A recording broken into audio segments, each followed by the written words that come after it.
the current discussion in Destiny 2, there is a lot around the theme of Bungie abandoning Destiny 2. And I mean, there's been a lot of stuff in general about, you know, people on Reddit are unhappy about there being no community manager, which I found kind of interesting because I don't see a community manager. I mean, they're making like the Destiny 2 team, and they're kind of trying to not put one person in the limelight to just get all the wrath of the Destiny community, and they don't feel like there's enough communication between the Destiny community and Bungie, which I don't know if we're ever going to get on the same level. I think people keep comparing it to how things used to be, and 5-7 years ago, things were very different. The game was different, the community was different, and even social media in general was different. But these days, things are very different, and I don't know if people are gonna. I mean, that's kind of a running theme with a lot of the hot debates around Destiny right now. But I don't. It's a lot of people just wishing things are the way they used to be, say 5 years ago, and not really realizing that just things change and things just the way that the game is, the level that it is, and also how Bungie runs the game is more of a business. And we'll get onto microtransactions on that as well. There's a lot of things that just Bungie won't really budge on, and it's just kind of like a business decision, which I get is definitely harsh because it's unfortunate to see, because obviously games originally should be art and just about making the best possible art form, but then you have the huge clash between the business, and you can't have any art unless the business is profitable, making money. So you do need the business, it's important. But when the business goes a little bit too far and starts crushing the artistry of the game, that's when there's a lot of discontent. But yeah, there's a lot of talk about in general is Bungie giving enough attention to Destiny 2, and then obviously PvP, and is too much being given to Marathon, which we'll talk about. But yeah, what are your thoughts on, I said a lot of things, what are your thoughts on that kind of general community sentiment at the moment?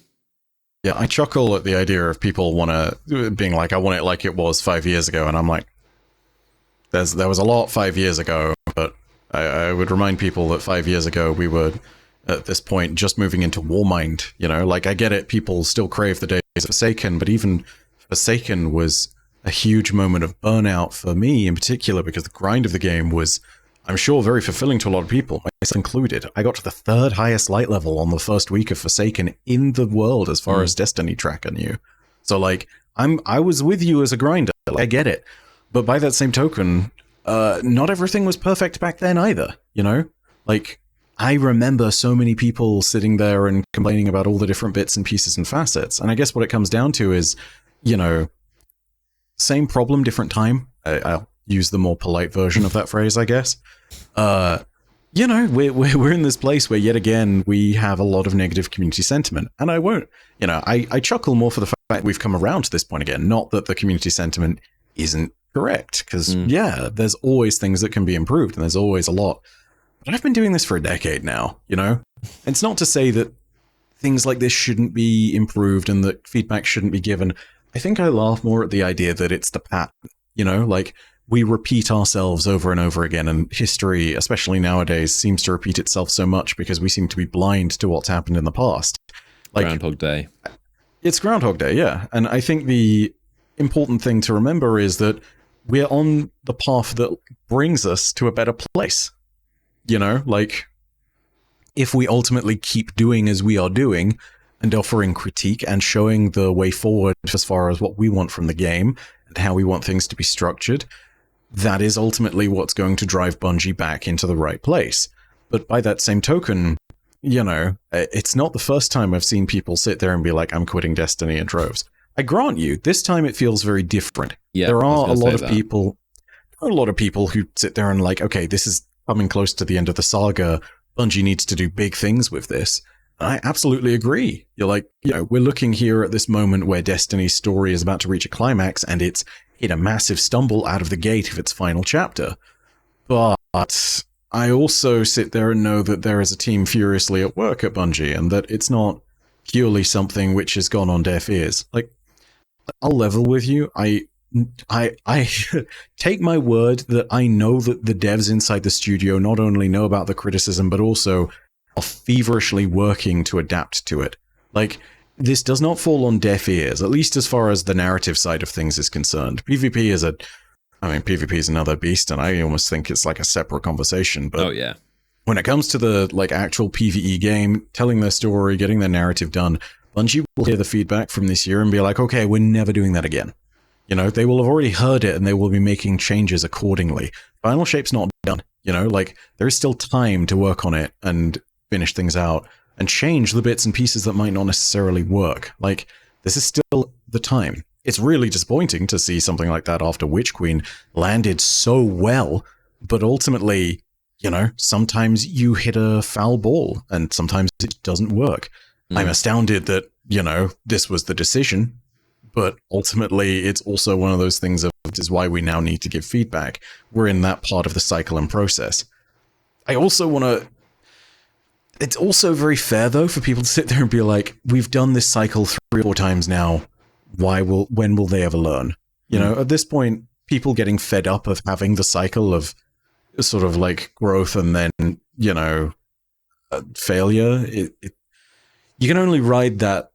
You can only ride that thing so many times before you get sick of it. You know, my career is here in Destiny, and I've always played the game for 10 years. So, like, I'm here. You know, I'm here for the long haul. I've seen a lot more people drop off in this particular one than in a while, and I don't mean that to be a doom and gloom, because as it stands, the player numbers are actually higher than they've ever been. But even so, it's like these are core players whose opinions have resonated through the community for nearly a decade, and those opinions, they matter. You know, like 10 years ago, they were playing the alpha and the beta after they saw E3 release the very first look at Destiny. Like, we're in that space now, you know? Yeah. Granted, technically 9 years ago, but you get my point. It's nearly a decade. Potato. I mean, a lot of players have come and go. A lot of players and content creators. Like, we look at who's playing right now and what content creators are big right now. But if you were to look at the entire actual decade of Destiny and all the content creators that ever were, like, what we have right now is only a very small, I don't know, maybe 20, 30%, maybe even less. It's just a complete wild guess of how many have actually been here, but just thought either moved on to another game or to another content creation, different channel, different career altogether. People have grown up and had families, and as is normal, people move on. Like, you know, you might have a favorite musician that you listen to, and then 10 years later, you might not be on them anymore, or favorite TV show, or it's very normal. That's also another thing that, again, I can't stress enough, and people get so bent out of shape about not enjoying something they used to, but it's like, if you get a decade of enjoyment out of something, then why can't you just appreciate that it was a good thing? And like, not everything does come to an end. Even all of us, unfortunately, one day. I hate to say it, but like, just things that, like, a lot of people just really cling on to how things used to be. And I've definitely seen a lot more just sentiment around the end of Destiny. Is Destiny dying? Is the decline? But I think a lot of that is, as we've said, it's normal, a little bit higher than usual. But I think that's just because of where we are, because people kind of see that, oh, we're at year 9 out of 10. And even though we know Destiny isn't really going to end after it, might get strange. It might be different to how it's been up until this point. But a lot of people kind of having a bit of a existential crisis of like, oh, wow, this game that has always been the constant, reliable, always been there, is actually going to be kind of changing and coming to an end. And I don't even know what that's going to mean for, you know, if as just a player of the game, like having your favorite game kind of come to an end might be sad, but then also if you're a creator, your livelihood and knowing this game, like, oh, I might get like a fraction of the views if I go pay this other game. If this game that pays my bills isn't around anymore or changes to a model that I can't make content, then that's definitely what's fueling a lot of the concern. And obviously content creators have the loudest voices, so you're going to hear about them a lot more than people on Reddit, people on Twitter. So it's a very, as always, the vocal minority. But then again, by that same metric, there's a lot of, you know, the player numbers are very healthy. At some points, they're higher than ever. At some points, they get low, but Destiny's definitely not dying. It's still one of the most played games on Steam and on everything else. And there's just a lot of quiet new people who would have joined recently, who just play the game. And a lot of, I think a lot of the noise comes from players who are older in the community. And obviously, no one's opinion is more or less valid than the others. But there's just a strange mix of players that have been there for a decade and players that have been there for a year. And in some senses, the game is definitely losing players and losing old school players, but in other senses, they're being replaced by new players, and it's definitely unfortunate to see. But on some levels, Bungie doesn't really care, because they can't try and hang on to, it's impossible for them to try and hold on to old customers or players or whatever you want to call them forever. They have to just make a game and just hope that whoever enjoys it can. They can't. It's an impossible task for any creator or Bungie or artist to try and hold on to your old audience. So on some level, they're kind of just letting go and be like, listen, this is the game that we want to make, and this is the game that we physically can make.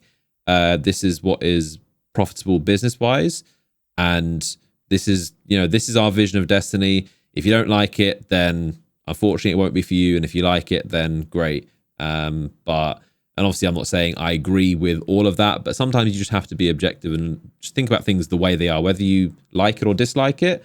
Some things just are, and you can't really change how a billion-dollar company works and how they operate their game. I think it's, as far as the community sentiment currently, a lot rests on the August showcase. Sure. And being before then is definitely a big reason, because no one knows what's to come. I'm sure after that, things will be a lot better. Yeah, I've seen so many people sit there and say that it's a make or break moment for the franchise. The reality is all of these showcases are make or break moments. Yeah. Like, I heard people sitting there in the discontent after Beyond Light, sitting there and seeing that the Witch Queen showcase was going to get announced. And back then, I saw a few people sit there and say this feels like a make or break moment. There is definitely a lot more credence behind it now, given Lightfall's very dramatic fall from grace. But by that same token, I sit there and realize that, there are a bunch of other factors contributing currently to the discontent. So, yeah, there's a lot riding on this, but it's certainly something else this time. This time it's a very different, multifaceted beast.